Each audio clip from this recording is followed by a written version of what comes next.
Hello Scorpio, and welcome to the first couples weekly love reading of 2019. Now Scorpio, I have already pre-shuffled your cards. I'm ready to go.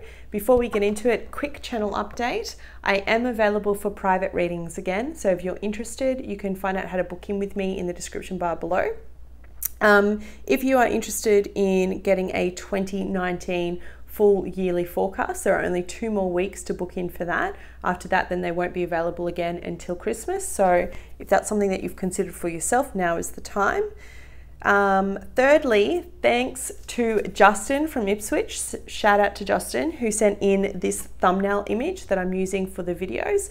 That's a picture of his hometown in Ipswich. So thanks so much for sending that through. If you guys don't know what I'm talking about, go have a look at the video I did just before Christmas, where I've asked everyone to kind of communicate and commit a bit more if you're interested in the channel, share where you're from, a high-res image of where you're from, your hometown or where you grew up, and I will use it on the channel. So if you're interested in doing that, email me at healingdovetarot@gmail.com.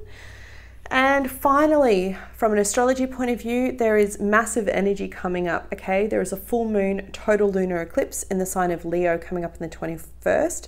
It's pretty intense. It's going to be intense for all signs, also for your sign as well. If you don't want to know what that means in further detail, go have a look at the 2019 annual forecast I have done for Scorpio.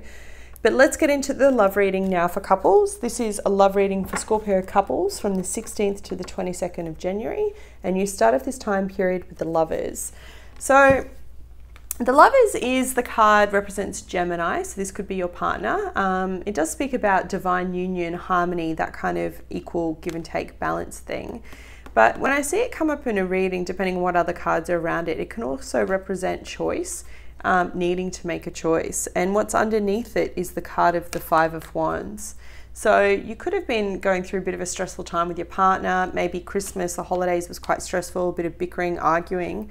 I am seeing that you have some celebratory energy still around you. So you've got the 3 of Cups coupled with the Prince of Cups. So it's kind of like having a good time, going out with mates, celebrating, and then you have the Prince of Cups. So it's like just really joyous, happy kind of fun times. What's interesting though is that you have the Queen of Swords at the base of this. So female air sign, Gemini, Libra, Aquarius. Again, this could be your partner. Gemini's come up twice.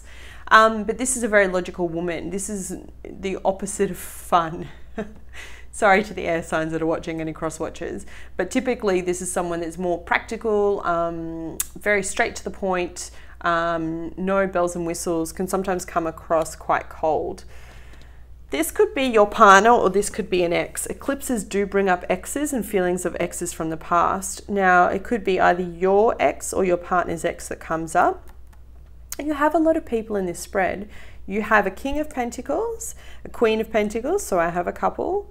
You have the Queen of Swords, as I mentioned already. You have the Prince of Cups, so that's the Knight of Cups, so a love offer, offers coming in. And you also have the Prince of Wands, which is the Knight of Wands. So 2 knights, 2 queens and a king. A lot of people for a general reading and a general spread. It doesn't always have to mean past lovers, okay? Even though I do feel like that because it's the card of choice of stuff coming back, especially with the 5 of Wands and the other energy. It could also represent your parents, either yours or your partner's, so parent, father and mother-in-law, or it could represent maybe your partner has a child to someone and they're now separated, and could represent that energy. However it plays out for you, it's going to be different for everyone, okay? But there are a lot of people in this tiny little spread for a couple's reading for 1 week. So just be aware, it's like there's more people involved in this story. 3s can sometimes represent a third-party kind of interference. And this can speak about, you know, my card of having affairs. So maybe you are tempted to stray outside your relationship. I mean, you do have this kind of energy, this very flirtatious, this is my CAD kind of energy, you know, and my player kind of energy, one night stand kind of stuff. So you do have that energy around you. Maybe you are tempted. I don't know if you actually carry this out. I can't see that in this reading for this week and they're not showing me. But that energy, just be cautious because that energy is around you, okay? Yeah, it's interesting because on one hand you've got like having a good time or celebrating with friends, but needing this feeling, this pull of needing to be practical. And then on the other hand, you've got this very grounded yet passionate kind of like beginning, starting with someone new, because you've got the Sun card here, which is like illuminating things. Okay, shining illumination. I don't see any cards of arguing. I don't see any cards of malice. I don't see any of that kind of deception kind of thing, which is why it makes me feel like it's not a third party thing that's going to break you up. I feel like for some of you there could be temptation, but I don't see you acting on it, right? I mean, that's part of being attractive humans. You're always going to be attracted to someone else, but you know, attraction and thought is very different from action and actually going and taking it somewhere. What's interesting is that at your heart of the reading, you have a Queen of Pentacles. So this speaks about a very grounded woman, could be man too, but I'm saying woman because it's a queen. Very grounded energy, someone that's very sure of themselves, that's very centered, that knows where they're going. And you have that coupled with the Sun. So if this is you or if this is your partner, this is energy that speaks to me about being grounded in who you are, where you're going, what you're trying to achieve.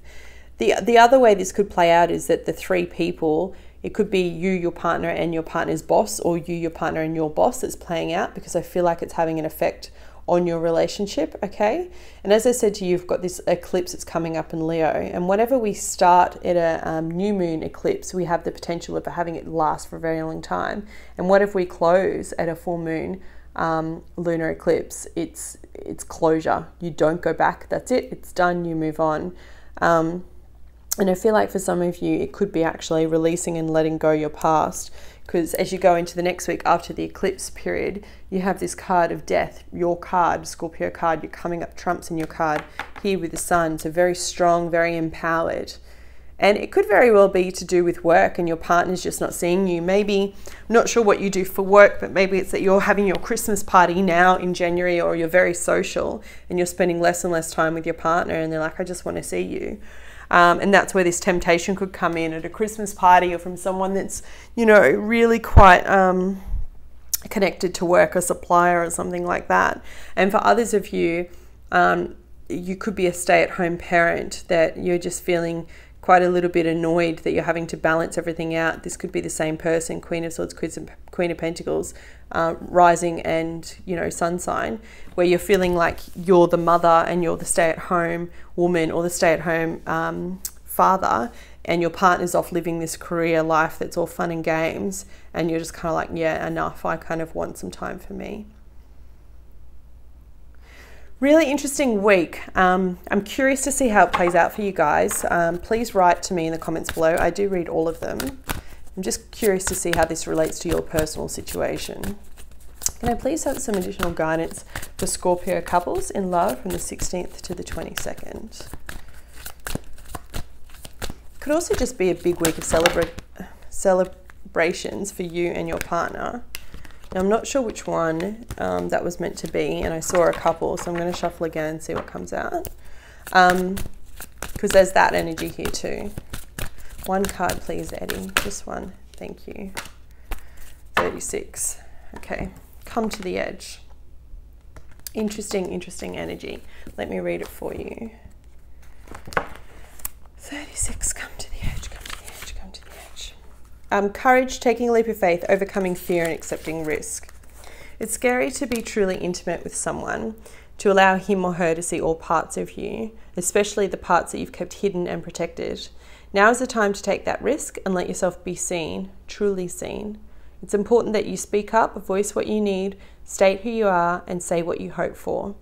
This is not the time to play it safe, but to take a leap of faith. You'll be glad you did.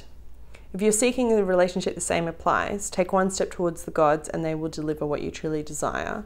So this is obviously about taking a leap of faith within your current existing relationship.